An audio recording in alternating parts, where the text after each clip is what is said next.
Assalamualaikum warahmatullahi wabarakatuh. Halo teman-teman, perkenalkan nama saya Rahma Anindita. Saya mahasiswi Prodi Biologi Fakultas Matematika dan Ilmu Pengetahuan Alam Universitas Negeri Semarang. Nah, pada kesempatan kali ini, izinkan saya untuk sharing atau berbagi sedikit informasi mengenai ilmu apa saja yang pernah saya dapatkan selama saya mengikuti program PKL atau praktik kerja lapangan di Balai Laboratorium Pengujian Kesehatan Ikan dan Lingkungan Provinsi Jawa Tengah.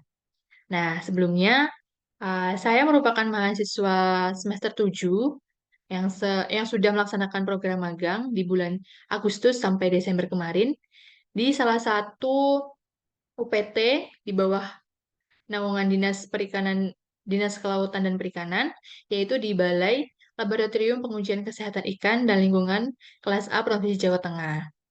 Nah, pada proses magang tersebut, saya mengambil tema identifikasi bakteri Aeromonas hydrophila pada budidaya ikan nila dan ikan lele.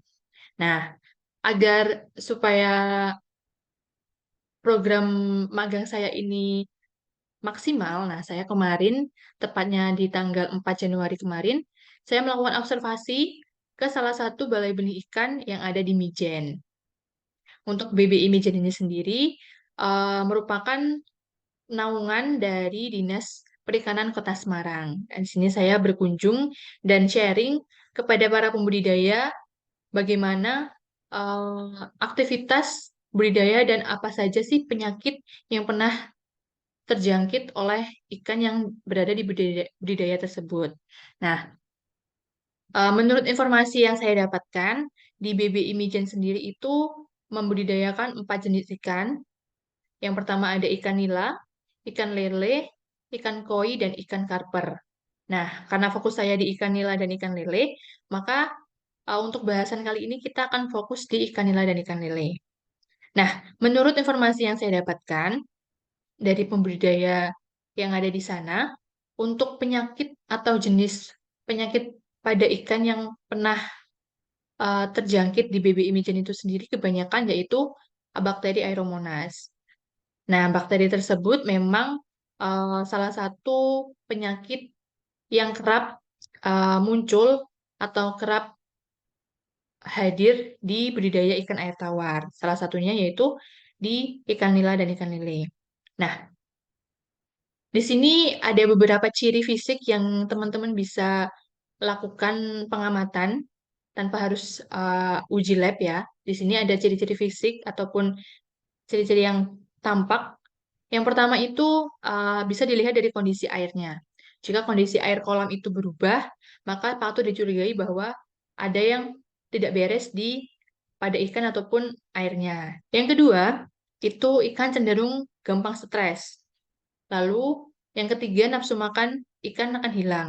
Nah, akibat dari kondisi air yang berubah tadi, itu akan mempengaruhi tingkat kesetresan ikan dan nanti akan berdampak di nafsu makan ikan itu sendiri.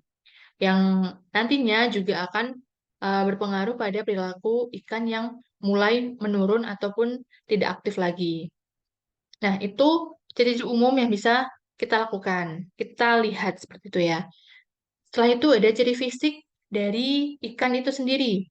Jika budidaya ikan kita itu terjangkit infeksi bakteri Aeromonas, itu ada beberapa ciri fisik yang patut dicurigai. Yang pertama, permukaan kulit itu mengalami luka-luka dan biasanya itu berwarna merah ataupun putih.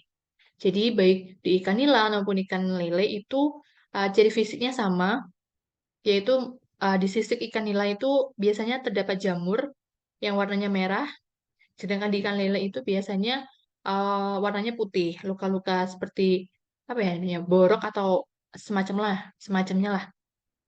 Lalu setelah eh, kulit atau permukaan tubuhnya itu luka-luka, nanti dia akan naik level di insang. Jadi akan menyerang insang, di mana akan terjadi pendarahan pada insang. Setelah itu, biasanya perut ikan itu membesar, dan jika kita lakukan pembedahan, itu akan terlihat pembengkakan dan kerusakan di jaringan hati, ginjal, dan juga limfa. Nah, jadi teman-teman, kalau semisal budidaya ikan teman-teman itu udah ada ciri-ciri tersebut, bisa langsung apa ya, dilakukan penanganan yang tepat seperti itu ya, entah itu dibawa ke lab ataupun uji lab, ataupun pengobatan ikan secara langsung. Nah, ini merupakan ciri-ciri ikan lele dan ikan nila yang terjangkit infeksi bakteri Aeromonas. Di sini bisa kita lihat pada tubuh ikan lele terdapat luka warnanya putih. Jika dia tambah parah, dia akan berwarna merah. Nah, sama seperti ikan lele, di ikan nila pun di sisiknya itu akan juga timbul bercak ataupun seperti jamur kalau kita menyebutnya ya, jamur. Nah, itu juga salah satu ciri ikan terjangkit bakteri Aeromonas.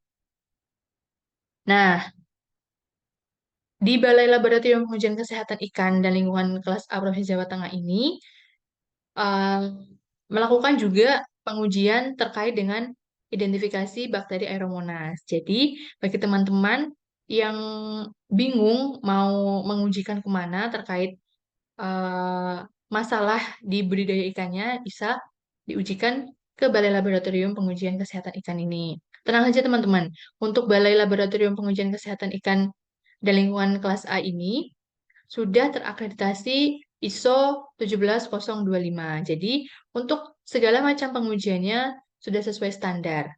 Lokasinya juga terjangkau, sangat strategis juga, yaitu di Jalan Kutan Tular nomor 2, Bandar Harjo, Kecamatan Semarang Utara, Kota Semarang, Jawa Tengah. Jadi, ini lokasinya sangat strategis, yaitu di Kota Lama, teman-teman.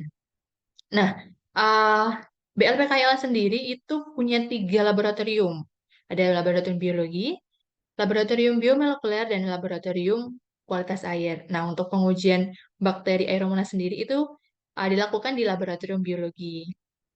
Nah, apa aja sih langkah-langkah yang selama pengujian ini yang saya lakukan di BLPKIL?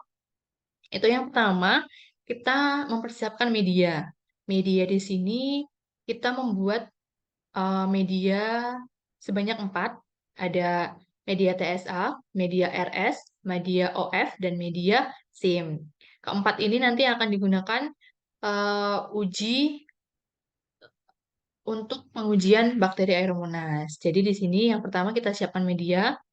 Kita biasanya sudah ada di petunjuk pemakaian di medianya di kemasan media, nanti kita ikuti saja, lalu kita tuang di petri dish dan juga tabung, dan kita diamkan sampai medianya itu siap digunakan. Selanjutnya yaitu preparasi sampel. Nah, preparasi sampel ini biasanya kita membedah sampel ikan yang akan kita uji. Biasanya untuk ikan nila dan ikan lele itu kita matikan dulu ikannya secara ini ya, apa namanya, kode etik.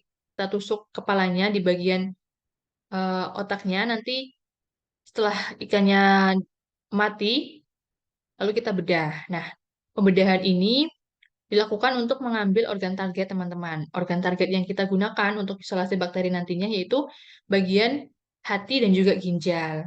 Namun, jika di bagian tubuh ikan, di sisiknya itu ataupun di permukaan kulitnya itu ada luka yang itu apa ya, mengarah ke ciri-ciri infeksi Aeromonas, kita juga mengambil sampel untuk isolasi bakteri tersebut.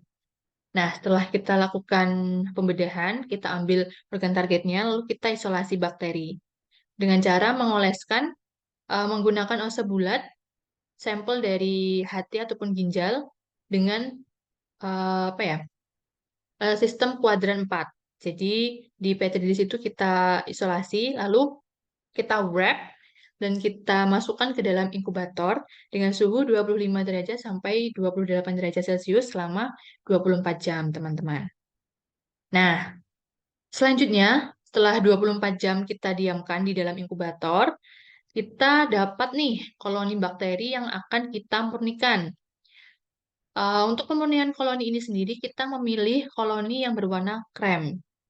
Jadi kita ambil koloni tersebut, lalu kita pindah ke media yang baru.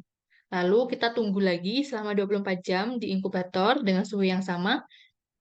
Dan untuk keesokan harinya, baru kita lakukan uji konfirmasi, teman-teman. Nah, uji konfirmasi bakteri Aeromonas sendiri itu ada 5 tahapan ya. Ada 5 cara. Yang pertama ada pewarnaan gram, yang kedua ada uji oksidase, yang ketiga ada uji dengan media SIM, yang keempat ada uji oksidatif dan fermentatif, yang terakhir ada uji dengan RS atau Rimler-Shot. Nah, yang pertama nih, untuk uji konfirmasi yang pertama itu ada uji pewarnaan gram. Karena bakteri Aromanas itu merupakan gram negatif, jadi kita memerlukan hasil gram negatif dengan ciri-ciri berwarna pink dan juga berbentuk batang. Untuk apa ya, langkah-langkahnya sendiri itu sama seperti pewarnaan sampel atau preparat lainnya dengan kristal violet, dengan apa namanya, larutan iodin, lalu ada aseton dan juga safranin. Nanti untuk langkah-langkahnya kita lakukan dan hasilnya kita amati di mikroskop. Lalu kita cari sampel yang berwarna pink dan juga bakterinya itu berbentuk batang karena itu merupakan ciri-ciri dari bakteri Aeromonas. Lalu yang kedua, ini ada uji oksidase, teman-teman. Uji oksidase ini tujuannya adalah untuk mengetahui ada atau tidaknya enzim oksidase pada sampel tersebut.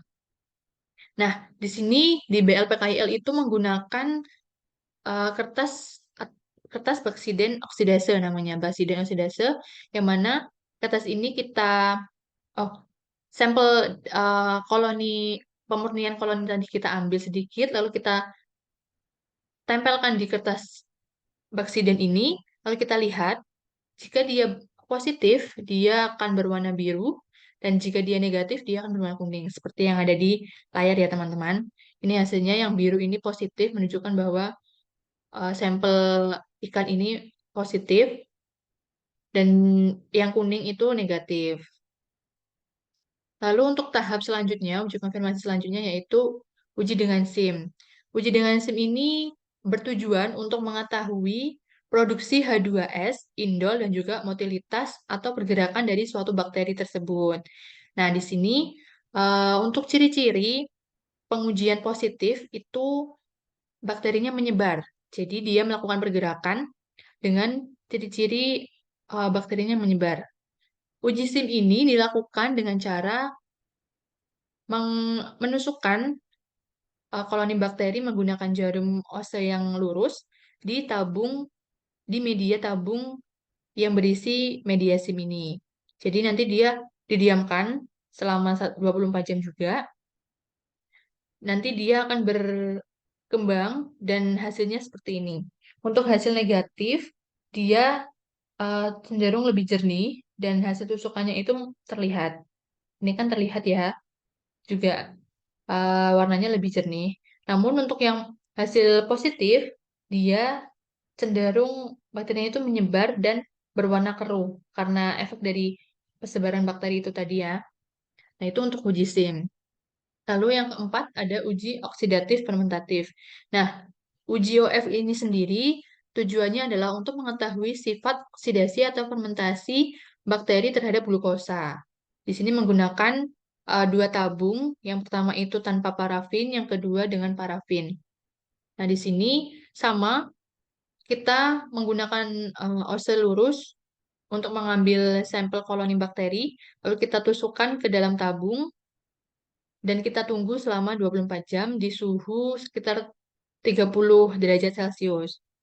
Nah, di sini untuk hasil positif itu dia akan berubah menjadi kuning, menjadi warna kuning. Kalau dia positif mengandung uh, kalau dia positif Aeromonas, kalau dia positif uh, ya Aeromonas, dia akan berubah menjadi kuning. Seperti itu.